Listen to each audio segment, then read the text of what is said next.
Avez-vous déjà eu l'impression de déployer tous les efforts pour courir après quelqu'un qui ne vous remarque presque pas? Et si je vous disais que le geste le plus puissant que vous puissiez faire n'est pas d'essayer davantage, mais d'arrêter complètement d'essayer? Ça semble insensé, n'est-ce pas? Mais c'est là que les choses deviennent intéressantes. Parce que lorsque vous prenez du recul, quelque chose change. Ils commencent à vous remarquer. Ils commencent à se poser des questions. Et ils commencent à regretter votre absence. Et ce n'est pas parce que vous jouez à des jeux, mais parce que vous avez mis le doigt sur une vérité que la plupart des gens ont trop peur d'admettre. Partir ne signifie pas que vous avez perdu. Cela signifie que vous avez repris le contrôle. Dans la vidéo d'aujourd'hui, nous plongeons dans l'instant précis où il réalise votre valeur quand vous vous retirez. Il ne s'agit pas de jouer à des jeux ou de manipuler, mais de reprendre votre pouvoir, de leur donner l'espace pour ressentir votre absence, et de leur faire comprendre ce qu'ils avaient sous les yeux depuis le début. Croyez-moi, à la fin de cette vidéo, vous comprendrez pourquoi le silence parle plus fort que bien des mots. Numéro 1. Le pouvoir du silence. Nous vivons dans un monde où être constamment connecté est non seulement attendu, mais exigé. Les réseaux sociaux, les SMS, FaceTime, tout tourne autour de la communication instantanée. Mais laissez-moi vous poser une question. Quand est-ce que le fait d'être toujours disponible a vraiment poussé quelqu'un à vous apprécier davantage? La vérité, c'est que ça ne marche pas comme ça. En fait, plus vous êtes disponible, plus vous risquez d'être considéré comme acquis. Le silence parle plus fort que les mots. Quand vous cessez de vérifier constamment, d'envoyer des messages en premier et d'être toujours là, vous créez un espace pour qu'un phénomène puissant se produise. Ce silence ne passe pas inaperçu. Il devient un vide. Et ce vide, c'est là que les gens commencent à se poser des questions. Quand vous arrêtez de parler, ils commencent à réfléchir. Imaginez que vous envoyez des messages à quelqu'un tous les jours, que vous êtes toujours celui qui lance la conversation, toujours le premier à prendre des nouvelles. Au début, ça fait du bien. Vous recevez des réponses, et il semble que la relation avance naturellement. Mais avec le temps, quelque chose se produit. Les réponses deviennent plus courtes, l'enthousiasme s'estompe. Peut-être recevez-vous quelques « j'aime » sur vos messages, mais rien de concret ne revient. C'est subtil, mais vous commencez à le ressentir. On vous prend pour acquis. Alors, que faites-vous? Vous vous retirez. Vous arrêtez d'initier. Plus de messages quotidiens pour voir comment ils vont. Plus de « juste pour savoir comment tu vas ». Silence. Vous pourriez penser que ça les fera vous oublier, n'est-ce pas? Faux. C'est là que la magie opère. Votre silence crée un fossé qui, avec le temps, devient impossible à ignorer. Ils commenceront à remarquer que leur téléphone ne s'allume plus avec votre nom. Ils commenceront à se demander pourquoi. La vérité, c'est que nous désirons tous l'attention, mais c'est l'absence d'attention qui oblige vraiment les gens à réfléchir à ce qu'ils ont perdu. Quand vous vous taisez, les gens commencent à apprécier ce qu'ils avaient. Ce silence devient plus puissant que tout ce que vous pourriez dire. Ils commencent à réaliser que votre présence dans leur vie n'était pas quelque chose à prendre à la légère. C'est la nature humaine. Nous ne comprenons pas combien nous valorisons quelque chose tant qu'il n'a pas disparu. Essayez ceci la prochaine fois que vous vous retrouvez dans une situation où vous avez l'impression d'être le seul à faire des efforts. Arrêtez d'envoyer des messages en premier pendant quelques jours. N'envoyez pas ce message de bonjour. Ne mettez pas de « j'aime » sur leur publication Instagram. Observez ce qui se passe. Ils commenceront à se poser des questions. Et quand ils le feront, ils viendront vers vous. Il ne s'agit pas de manipuler qui que ce soit. Il s'agit d'apprendre aux gens à reconnaître votre valeur. Souvenez-vous, le silence n'est pas passif. C'est un choix actif. Et parfois, c'est le message le plus fort que vous puissiez envoyer. Numéro 2. Pourquoi l'absence rend vraiment le cœur plus tendre? Vous l'avez déjà entendu. L'absence rend le cœur plus tendre. Mais vous êtes-vous déjà arrêté pour réfléchir à pourquoi cela est si vrai, surtout dans les relations d'aujourd'hui? C'est parce que l'absence perturbe notre routine. Quand quelqu'un est constamment là, nous nous y habituons. Nous cessons de remarquer les petites choses qu'ils font. Leur présence devient une partie du bruit de fond, et nous la prenons pour acquise. Mais quand ils ne sont plus là, même pour un court moment, nous nous rappelons à quel point nous comptions sur eux, à quel point nous les valorisions, même si nous ne le montrions pas. Dans le monde d'aujourd'hui, nous sommes constamment submergés d'attention, des « j'aime », des commentaires, des messages. Tout le monde veut être vu. Mais c'est précisément pourquoi votre absence se distingue. Pensez-y comme ceci. Quand vous êtes toujours là, vous êtes comme du papier peint. Agréable, mais facile à ignorer. Mais quand vous disparaissez soudainement, les gens commencent à remarquer le mur vide. C'est la psychologie derrière l'absence. Quand vous vous retirez, cela force l'autre personne à faire quelque chose qu'elle ne faisait pas avant, réfléchir. Ils commencent à penser davantage à vous, non pas parce que vous êtes devant eux, mais parce que vous ne l'êtes pas. Et ce fossé, cette absence, leur fait réaliser à quel point vous apportiez à leur vie. Imaginez que vous sortez avec quelqu'un, ou que vous êtes dans une amitié proche, et que vous avez été celui qui faisait tous les efforts. Vous organisez les sorties, vous passez les appels, vous envoyez les mèmes. Mais un jour, vous décidez d'arrêter. Vous ne tendez plus la main. Vous ne planifiez plus la prochaine rencontre. Et soudain, silence. Les jours passent. Au début, rien ne se passe. Vous pourriez même vous sentir anxieux, vous demandant s'ils vous ont oublié. Mais ensuite, de nulle part, votre téléphone s'allume avec un message de « Salut, je n'ai pas eu de tes nouvelles depuis un moment. Tout va bien ?» C'est l'absence qui entre en jeu. Ils ont réalisé qu'en votre absence, quelque chose manque. Arrêtez de combler tous les vides. Laissez le silence exister. Laissez l'espace exister. Ne vous précipitez pas pour le remplir avec un message ou un appel. Laissez-les ressentir votre absence. Laissez-les se poser des questions. Cela ne s'applique pas seulement aux relations amoureuses. C'est vrai aussi pour les amitiés, la famille et même les relations professionnelles. Quand vous êtes constamment disponible, les gens cessent d'apprécier votre présence. Mais quand vous leur offrez le cadeau de votre absence, ils sont forcés de réfléchir à ce qu'ils ont perdu. Numéro 3. La force inattendue de lâcher prise. Nous sommes tous passés par là. S'accrocher à quelqu'un qui ne fournit pas le même effort, s'agripper à une relation parce que nous avons peur de ce qui arrivera si nous lâchons prise. C'est terrifiant, n'est-ce pas? L'idée de s'éloigner semble être un abandon. Mais voici la dure vérité. Lâcher prise n'est pas un signe de faiblesse, c'est l'acte ultime de force. Pourquoi? Parce que lâcher prise montre que vous vous valorisez assez pour vous éloigner de quelque chose qui ne vous sert plus. Il ne s'agit pas d'abandonner la personne, mais d'abandonner une dynamique qui vous épuise. Et quand vous faites cela, vous ne les perdez pas, vous vous retrouvez, vous récupérez votre énergie, votre temps et votre liberté émotionnelle. La société nous dit que nous devrions nous battre pour les relations, que nous devrions toujours essayer plus fort. Mais soyons réalistes un instant. Si vous êtes le seul à vous battre, à quoi ça sert? Vous ne pouvez pas forcer quelqu'un à vous aimer. Vous ne pouvez pas forcer quelqu'un à vous apprécier. Et voici le hic. Plus vous essayez, moins ils sont susceptibles de voir votre valeur. Voici la vérité brutale. Plus vous courez après eux, plus ils s'éloignent. Pourquoi? Parce qu'ils voient que vous êtes prêt à sacrifier votre dignité juste pour rester dans leur vie, et ce n'est pas attirant. Ce qui est attirant, c'est quelqu'un qui connaît sa valeur, quelqu'un qui est prêt à partir quand il n'est pas traité comme il le mérite. Ça, c'est de la force. Ça, c'est du pouvoir. Si vous vous retrouvez dans une situation où vous faites tout le travail émotionnel, il est temps de lâcher prise. N'envoyez pas ce dernier message pour expliquer ce que vous ressentez. Ne mendiez pas leur attention. Lâchez simplement prise. Éloignez-vous. Et voici le vrai tournant. Ils le remarqueront. Ils ressentiront la perte. Ils commenceront à se demander pourquoi vous n'êtes plus là. Et c'est là que la dynamique de pouvoir change. Vous passez de celui qui court après à celui qui devient le prix. Numéro 4. Quand ils commencent à vous manquer. Parlons de ce qui se passe vraiment quand vous prenez du recul. Quand vous arrêtez de courir après quelqu'un, quelque chose d'intéressant se produit. Toute la dynamique de la relation change. Vous pourriez penser que si vous cessez de tendre la main, ils vous oublieront, non? Mais c'est tout le contraire qui est vrai. Quand vous arrêtez de faire tous les efforts, c'est là qu'ils commencent à vous manquer. C'est là qu'ils commencent à réaliser tout ce que vous faisiez pour eux. Voici la chose. Nous sommes tous des créatures d'habitude. Quand quelqu'un est toujours là, nous nous y habituons. C'est comme avoir votre émission de télévision préférée disponible en streaming à tout moment. Vous ne vous précipitez pas pour la regarder parce que vous savez qu'elle est toujours là. Mais dès qu'elle est retirée, vous commencez à la désirer. Il en va de même pour les relations.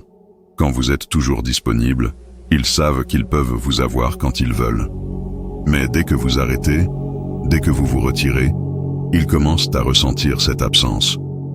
Pourquoi cela se produit-il? C'est de la psychologie simple. Les gens ne valorisent pas ce qu'ils peuvent facilement obtenir. Ils valorisent ce pourquoi ils doivent travailler. Quand vous arrêtez de faire tous les efforts, vous les forcez à intensifier leur jeu. Soudain, ils se demandent où vous êtes allé, pourquoi vous n'envoyez plus de messages, pourquoi vous n'êtes plus aussi présent. Ils commencent à manquer les petites choses que vous faisiez, et avant que vous ne le sachiez, ce sont eux qui tendent la main vers vous. Mais voici la clé. Ne vous précipitez pas pour combler le vide dès qu'ils tendent la main. Laissez-les s'asseoir avec le silence un peu plus longtemps. Laissez-les vous manquer un peu plus. Il ne s'agit pas de jouer à des jeux. Il s'agit de leur apprendre à valoriser votre présence. Quand vous donnez constamment, ils cessent d'apprécier. Mais quand vous arrêtez, ils commencent à réaliser à quel point ils avaient besoin de vous. La prochaine fois que vous avez l'impression de faire tout le travail, prenez du recul. Ne les appelez pas, ne leur envoyez pas de messages. Laissez-les être ceux qui tendent la main. Et quand ils le font, ne répondez pas immédiatement. Donnez-leur du temps. Plus ils attendent, plus ils vous apprécieront quand vous vous engagez enfin. La dynamique du pouvoir change quand vous cessez d'être celui qui court après. Soudain, vous êtes celui qui est poursuivi. Numéro 5. Pourquoi ils commencent soudainement à tendre la main? Alors, pourquoi les gens commencent-ils soudainement à vous contacter quand vous vous retirez? Qu'est-ce qui change? Tout se résume à la nature humaine. Nous désirons ce que nous ne pouvons pas avoir. Quand quelqu'un est toujours là, nous le prenons pour acquis. Mais dès qu'il est parti, nous commençons à réaliser à quel point il comptait pour nous. Pensez-y comme ceci. Imaginez que vous êtes dans une relation où vous avez toujours été celui qui organisait les sorties, envoyait les messages et maintenait la connexion vivante. Cela semble unilatéral, mais vous continuez parce que vous tenez à eux. Puis, un jour, vous arrêtez. Plus de messages, plus d'appels, plus de plans. Que se passe-t-il ensuite? Au début, ils pourraient même ne pas le remarquer. Ils sont habitués à ce que vous fassiez tout le travail. Mais après un certain temps, le silence commence à les atteindre. Ils commencent à se demander « Pourquoi n'ont-ils pas tendu la main? Est-ce que quelque chose s'est passé? Est-ce qu'ils voient quelqu'un d'autre ?» Cette curiosité se transforme en action. Ils vous contactent, demandant si tout va bien, essayant de se reconnecter. Mais voici le hic. Ils ne tendent pas la main parce qu'ils se soucient soudainement plus de vous. Ils tendent la main parce qu'ils ont peur de perdre ce qu'ils prenaient pour acquis. Quand ils tendent la main, ne vous précipitez pas pour revenir. Laissez-les travailler pour cela. Laissez-les gagner votre attention. Il ne s'agit pas de jouer à être difficile à atteindre. Il s'agit de reconnaître que votre temps et votre énergie sont précieux. Plus vous les faites attendre, plus ils l'apprécieront quand vous vous engagez enfin. Numéro 6. L'art du non-attachement. Parlons de l'un des concepts les plus mal compris dans les relations. Le non-attachement. Les gens pensent souvent que le non-attachement signifie que vous ne vous souciez pas, ou pire, que vous êtes froid et sans cœur. Mais ce n'est pas du tout le cas. Le non-attachement consiste à apprendre à se soucier sans avoir besoin. Il s'agit de contrôler vos émotions plutôt que d'être contrôlé par elles. Il s'agit de trouver la paix en vous-même pour que votre bonheur ne soit pas lié à la façon dont quelqu'un d'autre vous traite. Pensez-y. Combien de fois vous êtes-vous senti anxieux parce que quelqu'un ne vous a pas renvoyé de message? Combien de fois êtes-vous resté éveillé la nuit, vous demandant pourquoi ils n'ont pas appelé ou pourquoi ils sont devenus distants? Cette anxiété vient de l'attachement. Elle vient du besoin de leur attention pour vous sentir bien dans votre peau. Et voici la dure vérité. Plus vous avez besoin de quelqu'un, moins vous devenez attractif pour lui. Les gens veulent ce qu'ils ne peuvent pas avoir. Plus vous les poursuivez, plus ils s'éloignent. Mais quand vous prenez du recul, quand vous cessez d'avoir besoin de leur validation, vous devenez irrésistible. Vous devenez celui qui a le contrôle. Ce n'est pas un jeu, c'est de la psychologie humaine de base. Les gens sont attirés par ceux qui sont indépendants, ceux qui ne cherchent pas l'approbation des autres. Commencez à pratiquer le non-attachement aujourd'hui. Voici comment. Quand vous ressentez l'envie de vérifier votre téléphone toutes les 5 minutes, arrêtez. Rappelez-vous que leur réponse ne définit pas votre valeur. Prenez une grande respiration et concentrez-vous sur quelque chose que vous aimez. Peut-être un passe-temps, une séance d'entraînement ou un projet créatif. Plus vous redirigez votre énergie vers vous-même, moins vous ressentez cette traction de l'anxiété. L'objectif ici est de vous libérer du besoin de leur validation. Une fois que vous le faites, vous trouvez la paix, et ils remarqueront le changement en vous. Ils commenceront à vous poursuivre parce qu'ils verront que vous ne dépendez pas de leur attention pour être heureux. Numéro 7. Comment reconstruire votre estime de soi à travers l'absence? Soyons honnêtes, quand vous avez poursuivi quelqu'un en permanence, en faisant des efforts sans recevoir la même chose en retour, c'est un coup dur pour votre estime de soi. Vous commencez à vous remettre en question. Qu'est-ce qui ne va pas chez moi? Pourquoi ne m'apprécie-t-il pas? Est-ce que je ne suis pas assez bien? C'est un cycle vicieux et cela ronge votre confiance. Mais c'est là que la magie de l'absence entre en jeu. Quand vous prenez du recul, non seulement ils commencent à remarquer votre absence, mais vous commencez aussi à remarquer quelque chose. À quel point vous vous sentez mieux quand vous ne donnez plus votre énergie à quelqu'un qui ne le mérite pas. L'absence vous permet de vous reconstruire. C'est un processus de recentrage sur ce qui fait de vous qui vous êtes. Quand vous vous retirez, vous vous donnez l'espace pour redécouvrir votre propre valeur, indépendamment de la façon dont quelqu'un d'autre vous traite. C'est crucial parce que votre estime de soi ne devrait jamais être liée à la façon dont quelqu'un d'autre vous voit. Elle devrait être enracinée dans la façon dont vous vous voyez vous-même. Et l'ironie, c'est que moins vous avez besoin de quelqu'un pour valider votre valeur, plus ils voudront être autour de vous. Les gens peuvent sentir le désespoir, et rien ne tue l'attraction plus rapidement que quelqu'un qui est désespéré pour la validation. Dès que vous cessez de chercher leur approbation, vous reprenez votre pouvoir. Mais comment reconstruire votre estime de soi dans le processus? C'est simple, vous commencez à investir en vous-même. Utilisez votre absence pour travailler sur vous. C'est votre moment pour briller. Allez à la salle de sport, poursuivez ce projet passion que vous avez repoussé. Apprenez une nouvelle compétence. Quoi que ce soit, assurez-vous que cela alimente votre croissance. Plus vous investissez en vous-même, plus votre estime de soi grandira, et moins vous ressentez le besoin de validation externe. Numéro 8. Le magnétisme de l'autosuffisance. L'autosuffisance est un trait rare et puissant dans le monde d'aujourd'hui. La plupart des gens cherchent constamment la validation externe, que ce soit à travers les « j'aime » sur les réseaux sociaux, les compliments des autres ou l'attention d'un partenaire romantique. Mais quand vous êtes autosuffisant, vous n'avez besoin de rien de tout cela. Vous ne cherchez pas quelqu'un d'autre pour vous rendre entier. Vous avez déjà fait le travail pour vous rendre entier vous-même. Et c'est là que réside le magnétisme. Voici la chose, les gens sont attirés par la force. Ils sont attirés par ceux qui n'ont pas besoin d'eux. Et l'autosuffisance est la forme ultime de force. C'est dire, je n'ai pas besoin de toi pour me compléter parce que je suis déjà complet. Quand vous opérez à partir de cet endroit, vous devenez magnétique. Les gens veulent être autour de vous parce qu'ils voient que vous n'êtes pas dans le besoin, que vous n'êtes pas collant et que vous ne cherchez pas leur approbation. Développez l'autosuffisance en construisant une vie que vous aimez, indépendamment de toute relation. Il s'agit de vous. Qu'est-ce qui vous rend heureux? Qu'est-ce qui vous motive? Quelles sont vos passions? Quand vous commencez à vous concentrer sur votre propre vie, votre énergie change. Vous ne cherchez plus quelqu'un d'autre pour vous épanouir, et c'est là qu'ils commencent à vous chercher. Numéro 9. Pourquoi ils ne peuvent pas s'arrêter de penser à vous? Voici la chose.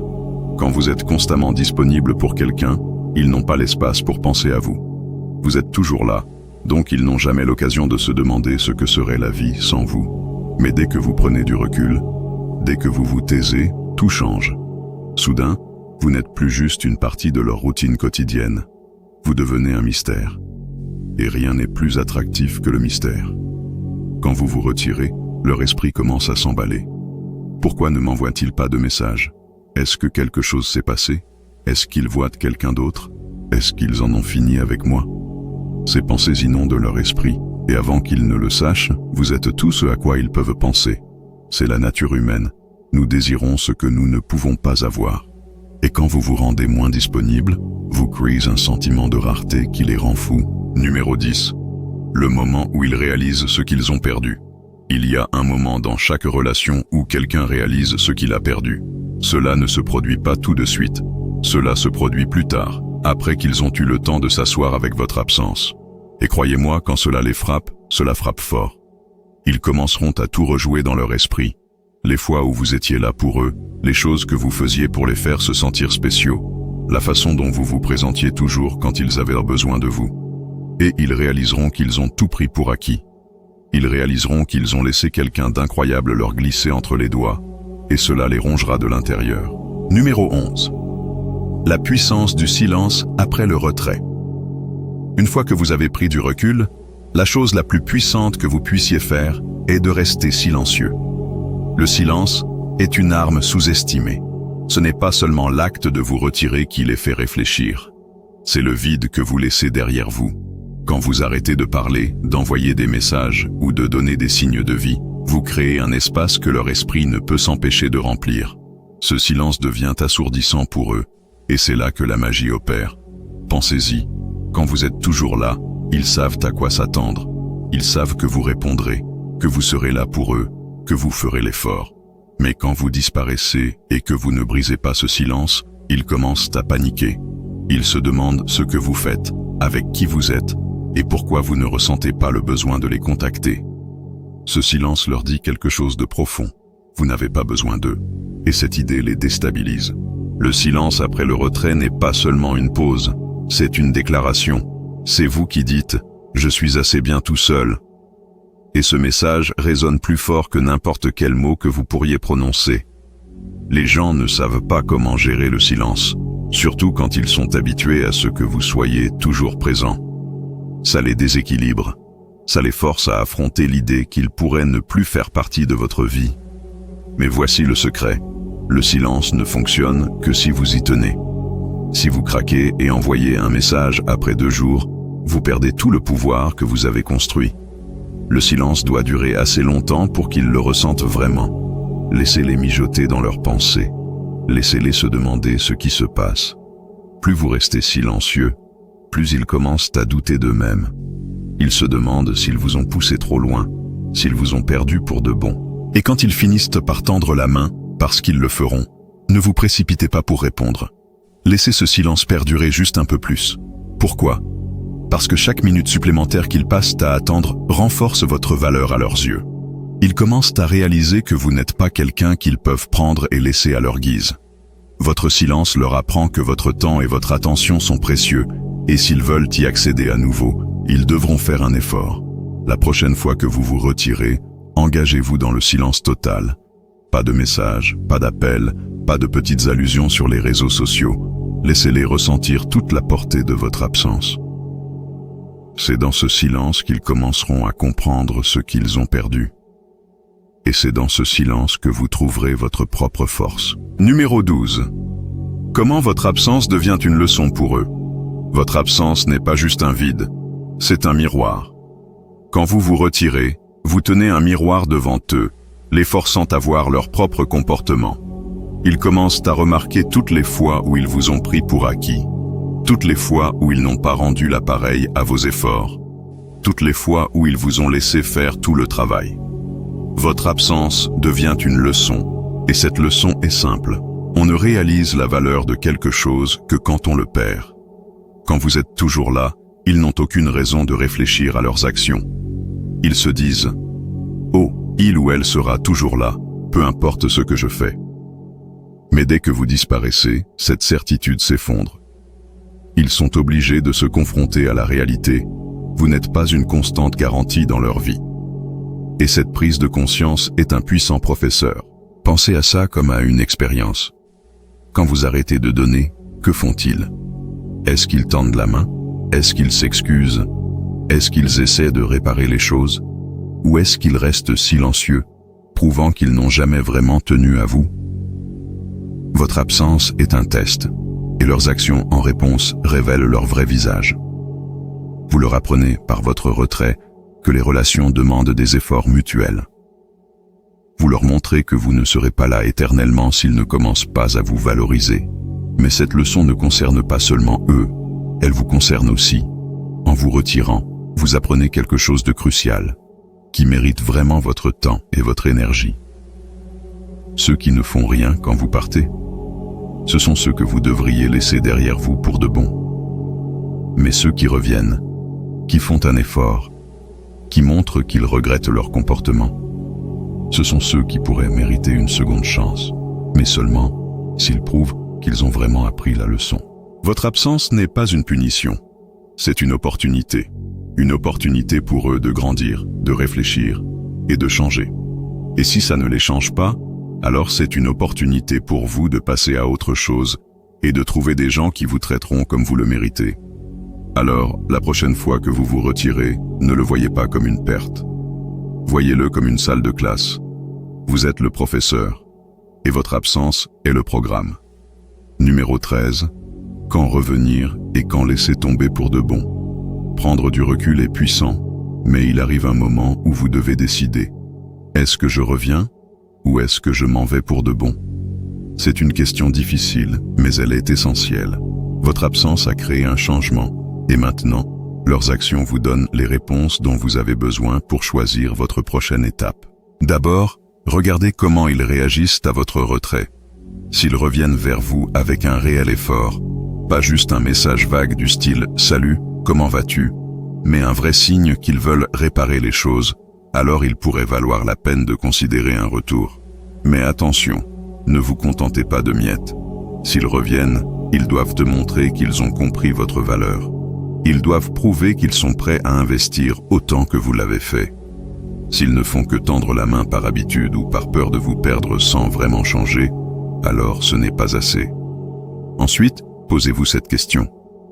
Est-ce que revenir vous rendra heureux ou est-ce que ça vous ramènera juste dans le même cycle d'efforts unilatéraux?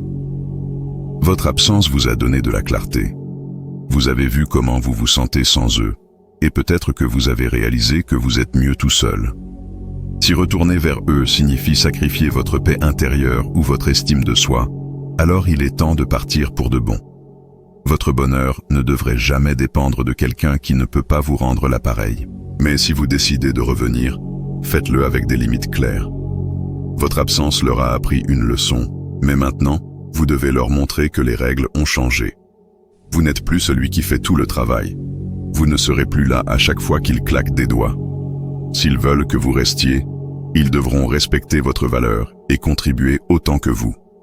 Entrez dans cette nouvelle dynamique avec les yeux grands ouverts et ne tolérez rien de moins que ce que vous méritez. Et si vous choisissez de partir pour de bon, alors marchez la tête haute.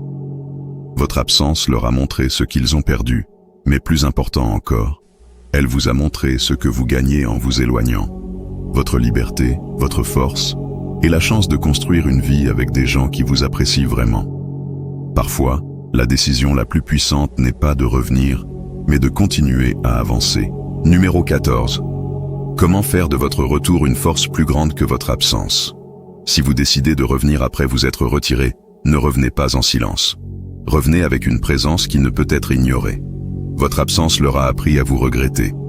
Mais votre retour doit leur montrer pourquoi ils ne devraient plus jamais vous prendre pour acquis. C'est votre chance de redéfinir la relation selon vos termes. Quand vous revenez, apportez une nouvelle énergie. Ne retombez pas dans les vieilles habitudes où vous faisiez tout le travail. Montrez-leur que vous avez grandi pendant votre absence, que vous avez investi en vous-même et que vous n'êtes plus la même personne qu'ils pouvaient ignorer.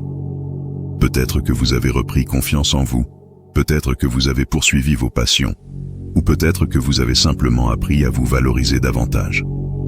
Quoi que ce soit, faites en sorte que ça se voie. Mais voici la clé. Ne leur donnez pas tout d'un coup. Votre absence leur a appris ce que c'est de vivre sans vous, alors laissez votre retour être progressif. Soyez là, mais pas trop. Engagez-vous, mais gardez une partie de vous en réserve. Ils doivent ressentir que vous êtes une présence qu'ils doivent mériter, pas une garantie qu'ils peuvent reprendre à tout moment. Cette retenue maintient le pouvoir entre vos mains et fixez des attentes claires dès le départ. S'ils veulent que vous restiez, ils doivent changer leur comportement. S'ils recommencent à vous négliger, soyez prêts à vous retirer à nouveau, et ils le sauront. Votre retour n'est pas une capitulation. C'est une déclaration que vous êtes là parce que vous choisissez de l'être, pas parce que vous avez besoin d'eux. Cette distinction change tout. Quand vous revenez plus fort, ils le ressentent. Ils voient que vous n'êtes pas désespéré pour leur attention, que vous avez une vie riche et épanouissante sans eux. Et paradoxalement, c'est cette indépendance qui les attire encore plus. Votre retour devient plus puissant que votre absence parce qu'il combine la leçon qu'ils ont apprise avec la preuve que vous êtes quelqu'un qu'ils ne peuvent pas se permettre de perdre à nouveau. En fin de compte, tout ce processus, prendre du recul, rester silencieux, reconstruire votre estime de soi et choisir quand et comment revenir, est une question de pouvoir personnel. Ce n'est pas seulement à propos d'eux et de la façon dont ils vous traitent, c'est à propos de vous et de la façon dont vous vous traitez vous-même. Quand vous cessez de courir après les autres, vous commencez à courir après votre propre bonheur. Et c'est là que vous trouvez votre vraie force. Votre absence est une leçon, votre silence est une arme, et votre retour est une affirmation. Mais au-delà de tout cela, c'est votre voyage vers l'autosuffisance et la paix intérieure qui compte le plus. Les gens viendront et partiront, mais votre valeur reste constante. Alors, la prochaine fois que vous vous sentez sous-estimé, souvenez-vous, vous avez le pouvoir de changer la dynamique. Prenez du recul, laissez-les ressentir votre absence et regardez comment le monde commence à tourner différemment. Si vous êtes prêt à adopter cette approche, commencez dès aujourd'hui. Laissez un commentaire avec « Je choisis ma force » et partagez votre histoire. Rejoignez une communauté de personnes qui refusent de se contenter de moins que ce qu'elles méritent. Ensemble, nous pouvons nous inspirer mutuellement pour vivre avec audace, confiance et une estime de soi inébranlable. Merci d'avoir suivi ce voyage avec moi.